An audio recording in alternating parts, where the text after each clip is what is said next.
Inilah momen otak buffering di dunia sepak bola.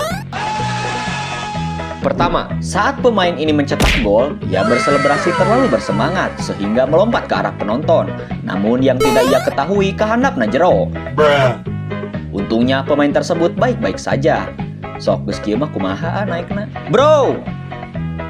Anjir, asup euy. Wow. Wais. Yo.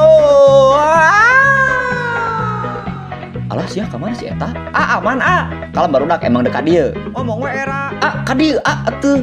Ada loncatan. Sugan TDR. Kedua, saat lawan mencoba mengumpan kepada rekannya namun terlalu jauh, kiper mencoba menghadangnya namun bola geus asup ka karang agabrung. Bro, jauh tuing. Yo, aman. Wanjay. Ini sih naik jakpak. Ketiga, saat kiper ini mencoba mengamati bola yang masuk, teuing otak ngelek teuing kumaha, tuluy mundur nepi ka jero gawang. Kemana tuh? Loba ngahuleng.